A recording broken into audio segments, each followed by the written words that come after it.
اس میں عدل کی تعریف یہ کی گئی ہے کہ وہ طاقتور کے مفاد کا نام ہے، وہی جس کی بازگشت نیٹشے کے فلسفہ اخلاق میں سنائی دیتی ہے، جس کی بنیادوں پر میکیاولی اور مینڈویل نے اپنے نظریات سیاست کی عمارت استوار کی ہے۔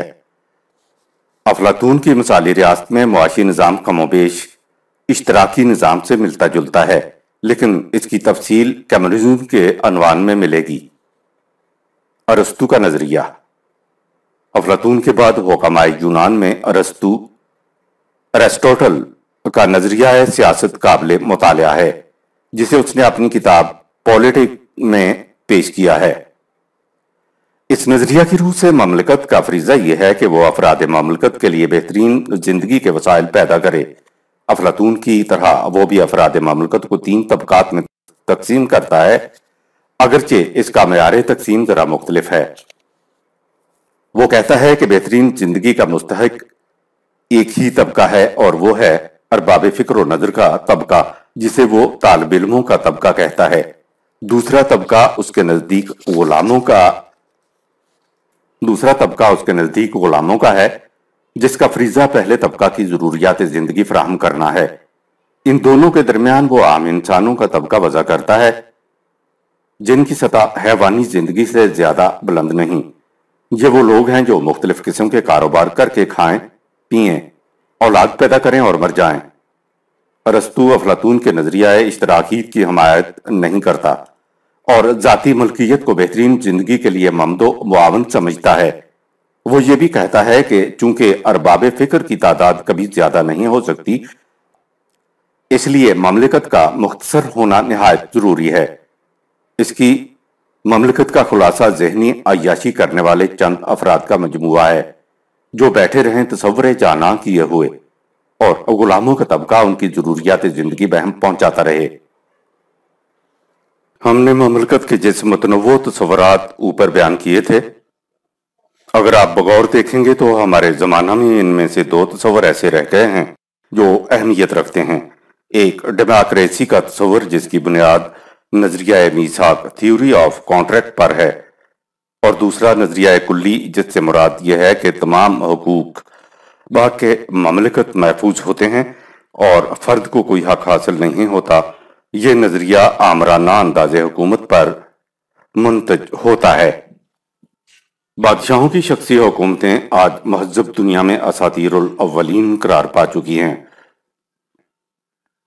ان کا کہیں وجود باقی ہے تو خیر سے مسلمانوں کے ممالک میں، یعنی ان مسلمانوں کے ممالک میں جو دنیا سے ملوکیت کی لعنت مٹانے کے لیے آئے تھے۔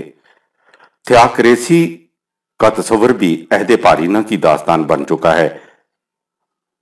وائیکونٹ سیموئل عیسائیت پر بحث کرتا ہوا لکھتا ہے، اس نے سلاطین کے آسمانی حقوق کے عقیدہ کی تائید کی، اس لیے یورپ کی تاریخ میں اس عقیدہ نے جس قدر تباہیاں پھیلائیں، ان کی ذمہ داری اسی پر عائد ہوتی ہے۔ Belief and action. لہٰذا ہمیں انہی 2 نظریوں کے متعلق گفتگو کرنی چاہیے جن پر عصر حاضر کی سیاست کا مدار ہے۔ ان 2 نظریوں میں بھی نظریہ میثاق کو تقدم حاصل ہے، اس لیے کہ اس کی بنیادوں پر نظام جمہوریت استوار ہے، جسے ہمارے زمانہ میں خدا کی رحمت تصور کیا جاتا ہے۔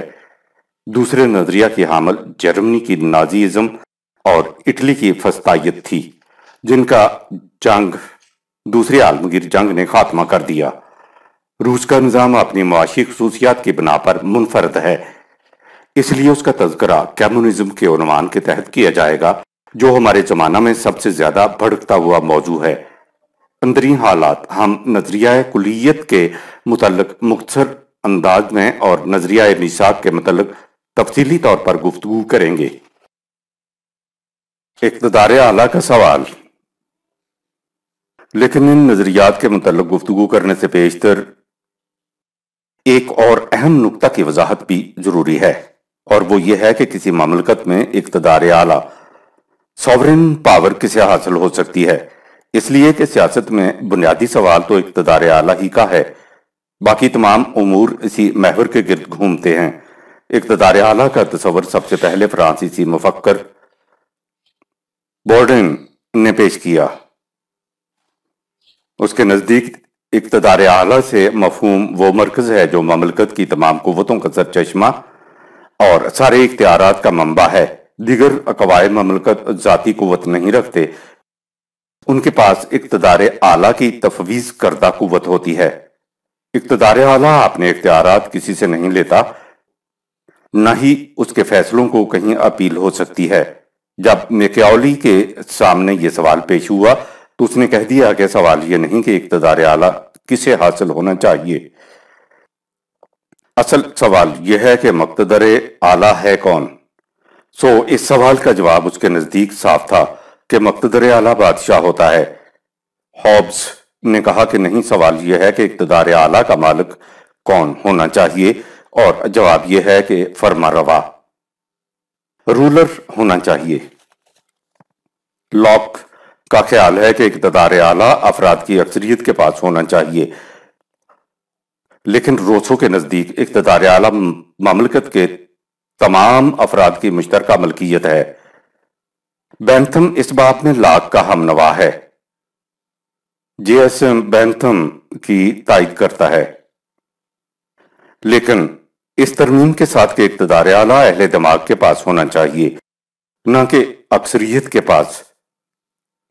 مل کی مشہور کتاب ایسے آن لبرٹی اس باب میں بڑی مارکا آراء تصور کی جاتی ہے۔ جہاں تک آزادی خیال کا تعلق ہے، مل تو یہاں تک کہتا ہے کہ اگر تمام نوع انسانی کا فیصلہ کچھ ہو اور دنیا میں صرف ایک انسان اس فیصلہ سے اختلاف رکھتا ہو تو نوع انسانی کو اس ایک فرد کی آواز کو دبانے کا حق اس سے کچھ زیادہ نہیں جتنا اس شخص کو تمام نوع انسانی کی آواز دبانے کا حق ہے، اگر اس کے پاس ایسا کرنے کی طاقت ہو۔ ڈیموکریسی اقتدار اعلیٰ کی حامل اکثریت ہی کو قرار دیتی ہے۔ ان تمام نظریات کے خلاف مارکس کا نظریہ یہ ہے کہ اقتدار اعلیٰ اس طبقہ کو حاصل ہوتا ہے جس کے پاس وسائل پیداوار ہوں۔ نظام سرمایہ داری مین سرمایہ دار طبقہ کو اشتراکی نظام میں مزدور کو۔ نظریہ کلی۔ اس کے بعد نظریہ کلیت کی طرف آئیے۔ اس نظریہ کو مثالی نظریہ آئیڈیلسٹک تھیوری بھی کہتے ہیں۔ اس نظریہ کی روح سے یہ تسلیم کیا جاتا ہے کہ مملکت ایک زندہ شے ہے، اپنی جداگانہ ہستی اور تشخص رکھتی ہے۔ ہر زندہ اور صاحب شعور شے کی طرح اس میں جذبات، خواہشات اور ارادے ہوتے ہیں۔ اس کے حقوق اور اختیارات لامحدود ہیں۔ انسان نے جس قدر اجتماعی اداروں کی طرح ڈال دی ہے، مملکت ان کی آخری شکل کا نام ہے۔ باقی اداروں میں شمولیت اور علیحدگی ایک فرد کے اپنے اختیار کی بات ہے، لیکن نہ مملکت کے دائرہ میں آنا افراد کے اختیار میں ہے، نہ اس سے باہر نکلا ان کے بس میں ہے۔ اور سب سے بڑی بات یہ کہ مملکت اپنے معاملات میں اخلاقی نظریوں کی پابند نہیں ہے۔ اس کی مصلحت کوشی اور مفاد بینی خود ایک ضابطہ اخلاق ہے، اور اس ضابطہ کے خلاف کوئی اپیل نہیں ہو سکتی۔ جب کبھی افراد اور مملکت میں اختلاف ہو تو مملکت ہمیشہ حق بجانب اور افراد قصوروار تسلیم کیے جائیں گے۔ مملکت کے حقوق مطلق ایبسولیوٹ ہیں۔ تصریحات بالا سے آپ نے دیکھ لیا ہوگا کہ اس نظریہ کی روح سے مملکت کو الوہیاتی مقام تفویض کر دیا گیا ہے۔ چنانچہ اس زاویہ فکر کو ڈیوائنیشن آف اسٹیٹ، اس میں مملکت ایک معبود بن جاتی ہے اور مملکت سے وفا شعاری اس معبود کی پرستش۔ یہ ایک نیا مذہب ہے جس کی تمام آئین و قوانین اپنے ہیں۔ اس نظریہ کی بنیادی دلیل نہیں بلکہ ایک تشبیہ ہے۔ اس نظریہ کے حامل کہتے ہیں کہ مملکت اور افراد کی مثال انسانی جسم اور اس کے اعضاء کی سی ہے۔ اعضائے جسمانی اپنا جداگانہ وجود نہیں رکھتے، وہ صرف جسم کے حصے ہیں اور ان کی زندگی اور موت جسم کے ساتھ وابستہ ہے۔ ان کا فریضہ جسم کے لیے سامان زیست و صحت بہم پہنچانا ہے۔ اس سے خود ان کی اپنی زیست اور صحت کا انتظام ہو جاتا ہے۔ کوئی عضو جسم سے الگ ہو کر زندہ رہ ہی نہیں سکتا۔ جسم کی مصلحت اعضاء کی مصلحت ہے، اس لیے جسم سے الگ اعضاء کے لیے کوئی اپنے اصول و ضوابط بھی نہیں ہو سکتے، نہ ہی اعضاء اپنی مرضی سے